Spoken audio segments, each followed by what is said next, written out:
Guys, buckle up for the third season of ANUBHAV. My name is Aryan Srinivasan, Junior Coordinator of the Branding Cell, and I'll be your host for the first episode of ANUBHAV Season 3. In the previous season of ANUBHAV, we discussed how to choose your specialization with insights from various industry experts. Moving ahead on similar lines, this year we decided on a theme which is currently creating a buzz amongst MBA students, the summer internship. So let's jump into our weekly dose of the podcast.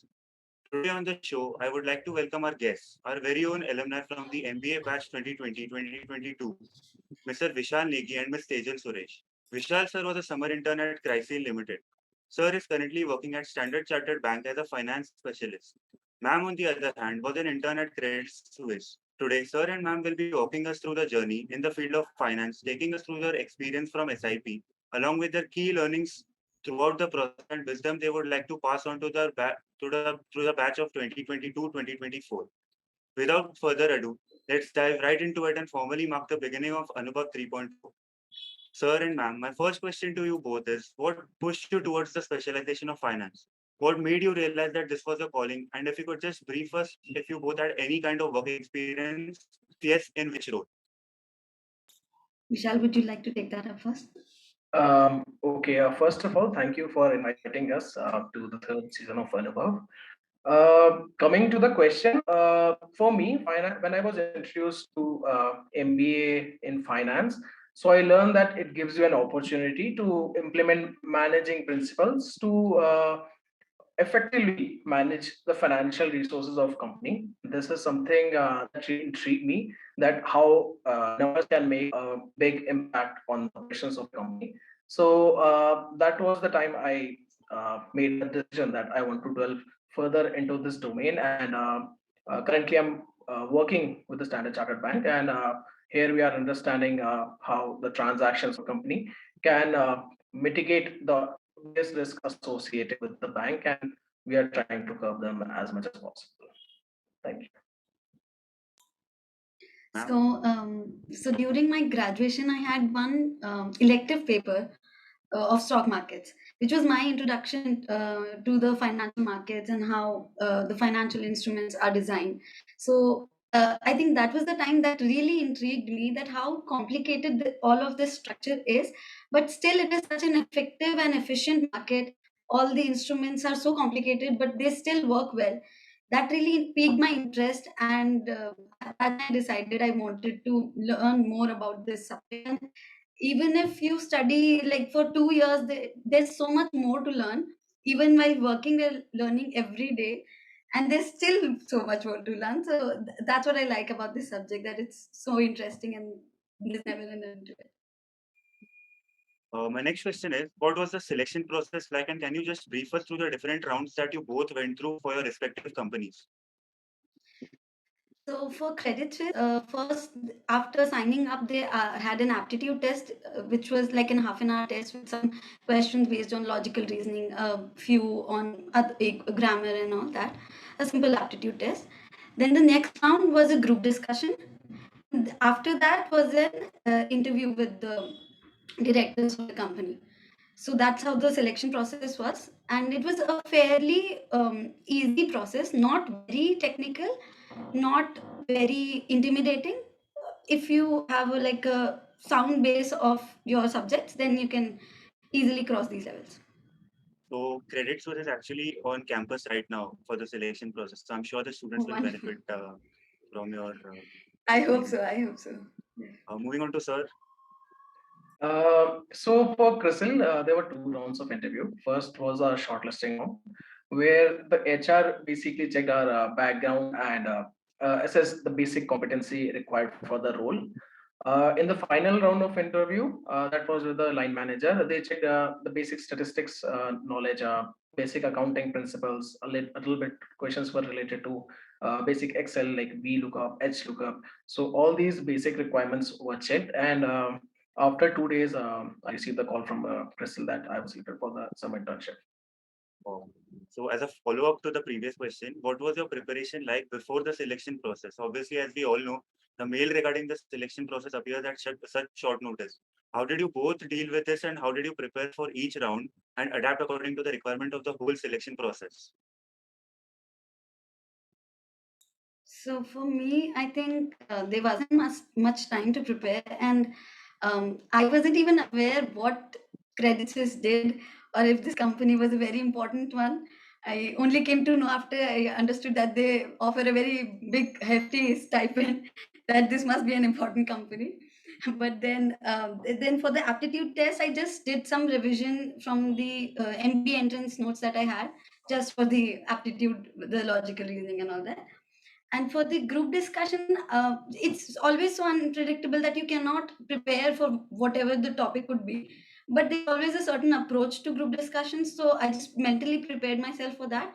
That if they give a certain topic, you can look at it from all aspects, discuss those aspects, and remembering all the other things that are important during a GD, that you have to be respectful to the other participants, you have to maintain a decorum during that discussion. Nobody should be rude, and you yourself should be very polite. I think that really is something that the moderators pay attention to, that how you're speaking, apart from what you're speaking, how you conduct yourself during the group discussion. And for the interview, my interview was mostly around things that were already in my resume. So they asked me all about the Coursera courses I did, or anything else, any prior internship during my graduation and all that. So before the interview, I was prepared with the things that are on my CV, know everything about it, even though there were still things that I didn't know, but I tried to prepare around that, be well versed with that. So, So for me, since I applied from LinkedIn, I analyzed the profile and researched about the company to understand like what is the basic requirements that they're looking for the candidate, and accordingly prepared for basic interview questions, read about macronomic activities, read about CRISIL, which was the focal point of the whole internship, and the basic of finances, accounting principles, and those kind of information. So yes, I would say the interview, although was a long one, but they just tested that how much pressure can you endure if you are required to undertake various tasks in for the SIP. So yes, that was all as far as CRISIL internship interview was is concerned. I'm sure it must be such a beautiful feeling to actually look back through and remember the whole selection process that you guys went through and finally got selected. So moving on to the next question, what according to you are the factors that recruiters like CS or CRISIL look for in finance interns of any B school? Um, I think with CS, it was not like they were expecting you to be very technically sound. What they mostly focus on is how strong your basics of finance are. I mean, if you have studied the subject, do you know what the foundation of the subject is, and do you understand how it works on a foundational level? If you have a grasp on the subject's basic functionality, then you can understand anything that they want you to work on. That's what they basically look at. And if you don't know something during an interview, how you respond to that, are you trying to connect the dots, that it might be something that you can decipher if they're asking you about a full form of some company or some instrument, then are you trying to decode it? What is your approach towards something that you don't know?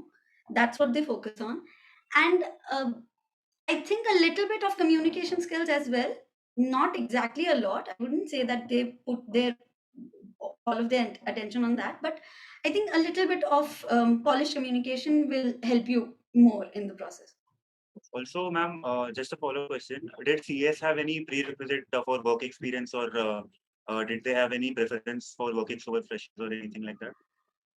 I don't think so, because I don't have any prior work experience. After graduation, I just did MS, have any work experience. And I think a lot of interns out of like the 10, 11 people, a lot of didn't have any work experience. So there was no bias towards work experience people. Of course. Yeah. And it's not a disadvantage for either of the parties. It's equal for both of them. Of course. Yeah.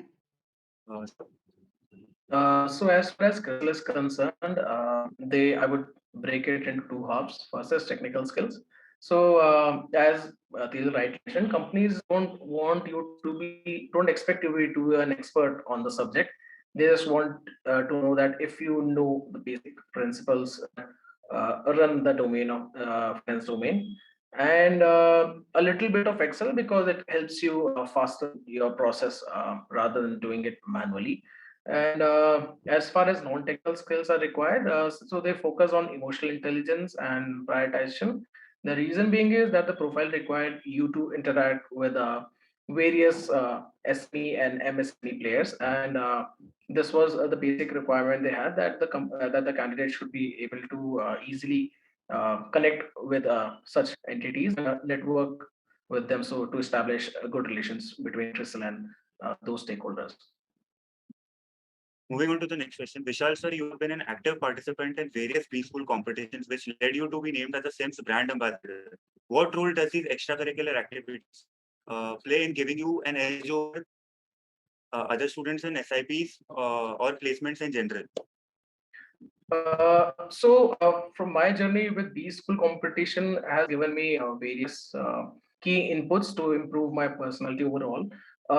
When you're competing with the best minds of India, you are required to drive innovation. You are required to have a multi-dimensional approach to a particular problem, and you have to go beyond the obvious solution. Obviously, it requires you to implement the theoretical knowledge of your learnings that you have acquired during your MBA course of program, but it also requires you to have that particular mindset where you are not just looking for a simple solution, but are trying to create a solution that can eventually help them solve various problems. Also, it helps you to network with a lot of students and learn from their positive attributes. So this thing that helped me in my placements as well, that I was able to network with a lot of people. I was able to get insights. I was able to do research about the job profile that the companies were offering, and accordingly do preparations for them. Tejal ma'am, you have also been a senior coordinator of SIMS economic think tank. So continuing with the same question, how do you think that such experiences help you during your press with the companies? So I think apart from everything else, the most important aspect of being in a club or a team is that you learn to work with individuals from diverse background. I mean, they all have a different approach to a certain task. They all have a different understanding of things. So you learn to be patient with people who are not able to keep up, or somebody who just in general, a group setting where you have to, first of all, when you join as a junior, you have to learn to work with the seniors when they ask you to do something. And even if it's like the deadline is very close, you have to stay up all night and work everything. We've done that. And then when you are a senior, you have to understand that you were in that position once, so you have to keep that in mind, but you also are in a position to get work done now. So I think working with these 2 years within a team really helped me understand how to interact in a group of people who are so different from you, and whose approach to work is entirely different from you. As juniors, I'm sure, I mean, we can relate the most right now about the deadlines. But, Right. moving on to your actual internships in the companies now, what were your roles for those 2 months? Can you talk us through those 2 months? My role was, I was an intern. I joined as an intern, liquidity measurement and reporting department. Within that, I was in regulatory compliance. But at that time, the internship was completely online in 2021, and so my manager, my land manager, was he got COVID for the first 2 weeks. He wasn't there. So initially, the teammates gave me some documents to read, that just to pass time, that you can get yourself acquainted with these topics and all. But then after a week, they realized that he's not going to be here for another week. So they decided to move me to a new team within this team, which was data integrity testing.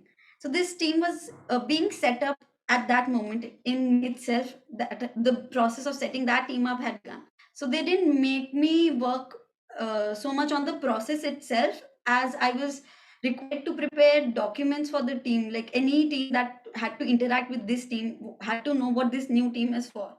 So I went through all the regulatory documents of all the regions in the world. I went through US regulations, EMEA regulations, Switzerland regulations, Asia Pacific. And then I had to just nitpick only the difference out of those. I made a prepared documents about all of that, summarized the understandings, and then the process that this team took. Data integrity testing basically involved what the numbers being reported from beginning to the end of the reporting process are being maintained. I mean, there are no changes or fluctuations in the reporting numbers. So I prepared documents for that, and apart from that, they always make you do some intern work, like proofreading documents for other team members. So apart from that, there were director talks because they have a proper well-designed internship program with CA interns and MBA interns. So they used to have director speaker sessions. They senior position employees in the organization who used to tell their journey. Apart from that, they made us do philanthropic activities, like we gave a financial literacy presentation to students from some NGO, like that. So it was a very nice, very exciting 8 weeks for the internship. So it was really good. As far as my internship with CRISIL was concerned, so I was working under GIX department of CRISIL Mumbai. So my work was to basically review and quantify and calculate the sentiment index of MSMEs in India and their business operations in the prevailing environment, that was during COVID, to make CRISIDEX, this is a quarterly analysis of SME and MSME in India, which is a joint initiative between CRISIL and SIDBI. So apart from that, I was also required to define and design KPIs related to the process to make it more efficient. And most importantly, this internship gave me an opportunity to learn how small scale businesses are managing their finances to operationalize their work efficiently, and to undertake their day-to-day operations in specifically in the adverse times like of COVID-19. So it gave me an opportunity to network with people and not just discuss about how their operations were functioning, but also how their workforce was mentally and physically facing challenges during that particular time. So just a follow-up to the previous question, what were your key learnings from those 2 months? Okay, so as far as I am concerned, my internship gave me an opportunity to have a practical exposure of the theoretical knowledge that was imparted during our MBA program, the front end revenue cycle work processes and their outcomes with respect to the operations of the various SMEs and MSMEs across India. So this was a key learning for me that even if your resources are limited and you are at facing a pandemic, and there are various limitations to your operations, but still there were a lot of stakeholders that were pulling off their operations and most importantly taking care of their employees. Huh? So this was my first time working. So this was entirely new to me. I got to understand what the bank does to report to the central banks of the respective jurisdictions. So Credit Suisse is a big investment bank. So it has entities in every region. So they are accountable to all those regulators. So the rules and regulations that they need to follow, the asset classes that they divide the products into, all of that was a very new concept to me, and I really understood that there's so much more to understand in this field. Apart from that, the director speaker sessions and the one-to-one sessions with the directors was a big takeaway from the internship experience, because when we talk to them and when they share their experiences with us, we realize that it's not about that you have a it's not important that you have a fixed path in your mind, that you have decided you'll do this after MBA, you'll do this, and after 5 years you'll change this job and you'll reach there. They started from the most meager positions, and then they now I one of them was an engineer who joined in some tech team. with internal mobility as an option, they switched teams within Credit Suisse for years, and now he's in the economic advisory of the Prime Minister. So you never know where the path can lead you. And listening to these stories was very inspirational. So that was the biggest takeaway from me from this experience. Just staying with you, you got a pre-placement offer at Credit Suisse. So what, according to you, does the company look for in interns that gravitate towards offering you a PPO? So within my team, I got to talk to a fellow colleague who told me like there are a lot of interns from SIMS every year. So she recalled that there was once a time where they didn't offer a PPO. So I asked her why, what was the reason when you didn't. So what she said was that that person could not follow even simple instructions. Like whatever task they give you, that person couldn't do that on time or do it properly, understand what was needed to be done.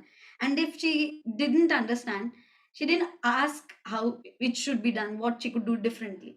So from their point of view, it was like having this person in team is going to be a liability. To train this person is going to be extra effort on their part, so they're better off not having such people in their team. So I think it comes down to that you, if you follow what they expect out of you, and if you don't know, if you don't understand, you ask them clearly when they are giving you a task, or while you're doing it you're not able to do it, ask them and try to do it. Matlab, if it's a task that is difficult to do, you do your own research as well of how to get the task done. So you put your all into it. If you're sincere, if you're punctual, if you do show that you are trying, I think that will get you. Apart from that, I don't think they'll reject you. If you do a decent work and you are courteous to the team members, you know how you are respectful to the team, it will be all right for the intern. So, just a question for you: how did your summer internship set you up for your final placements? So for me, the internship helped me brush my technical skills and own my soft skills. However, the one pointer I would like to highlight here is that, as even Tejal mentioned, that it is important to take feedbacks from the people who are working, because they have worked in that environment for a quite long time. So it helps you get a holistic view of the approach that the particular company is taking, and it helps you to mold your behavior with the requirements of the function, and it really helps you during your interview. If you are able to convey the same to your recruiter, that you are adaptable to situations, basic things, and you are someone who is trying to make changes to improve their efficiency, so that is something that the companies would really love about you.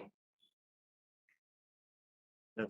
So, before we formally conclude this episode, is there any piece of advice you would like to give to our batch to deal with and overcome the pressure of SIP?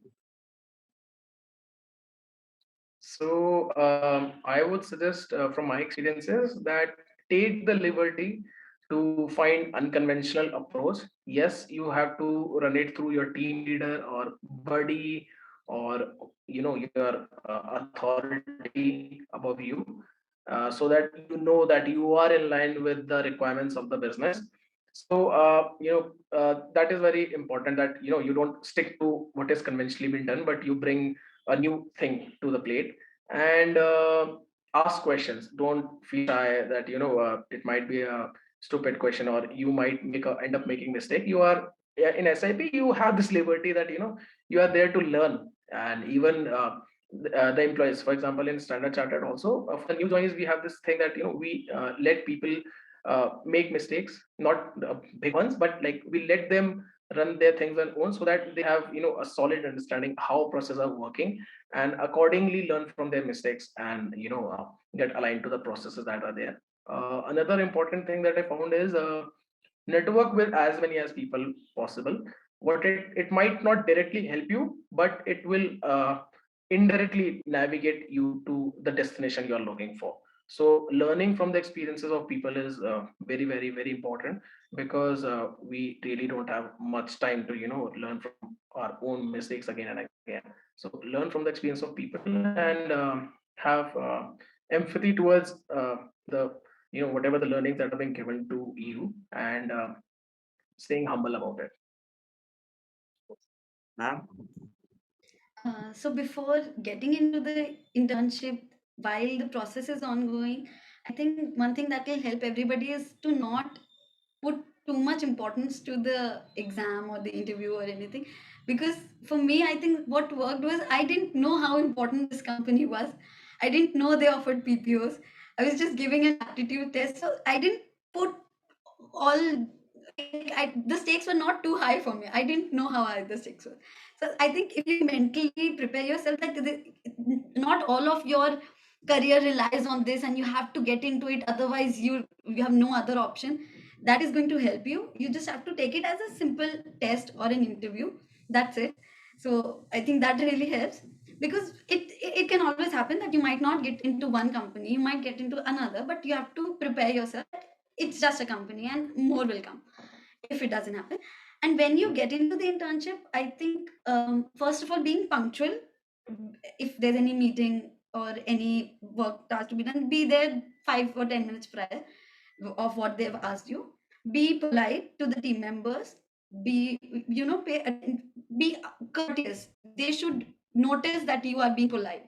They will ask you to call them by your name and be casual. They do that, but you have to maintain that you are an intern there.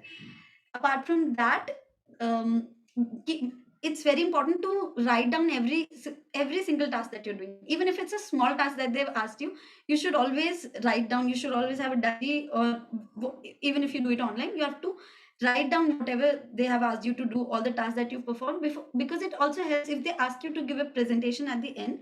It helps you keep a track of everything that you've done, because we think that we can recall what we've done, but it's not that easy. So always writing, and especially during meetings when they're giving you any task, writing down what is being asked is very important, because we think we'll remember, but it doesn't happen that way. Let's begin with the final segment. We have informal questions. So the first one is, who was your favorite faculty at SIMS and why? I think finance faculty, most of them were my favorite. I enjoyed learning from all of them. Hemant sir, Vivek sir, Tarun sir, and for me, Anish J sir was also a great mentor. My mentor was Aarti Chandani ma'am, so she was also special to me. And apart from that, apart from finance faculties, I also learned a great deal from Iyer sir, Gandhi sir, and Smita ma'am. She's not here anymore, but yeah. I guess one is favorite of all, Hemant Thakkar sir. The very reason is like he explains you the concepts in a very cohesive manner that you can relate to and enjoy the process. So that is something quite interesting. And in finance, we had Tarun Bothra sir and Rajiv sir, who basically cleared our basics of accounting. And there were many more faculties, in my B-school competitions. A lot of faculties actually helped me to, get through any impasse that I was facing. So yes, at times you will not be able to directly relate to their processes and understand how they approach. But eventually, as time progresses, you understand them and like learn how to work with them. So that is something that will be deep takeaway, when you leave SIMS. I'm sure we can agree on Hemant Thakkar sir, because he really is a gem. It will be a great injustice if I don't mention Rishi Kapal sir. He was the best faculty I've had in the international business minor. He was absolutely the best. So I had to. So I'm guessing that these faculties which you mentioned, they are in the second year. So I'm sure the Yes, students yes. will look out for them in the senior year. So ma'am and sir, with that, we conclude today's episode. Thank you so much for joining us, sir and ma'am. I'm sure your words have given direction to a student manager and most importantly, confidence to go out there and achieve their goals in the form of SIP.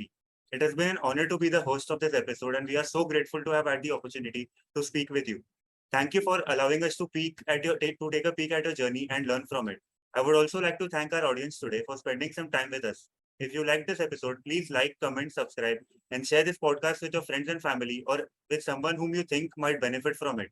This podcast was brought to you by the SIMS Branding Cell. Thank you.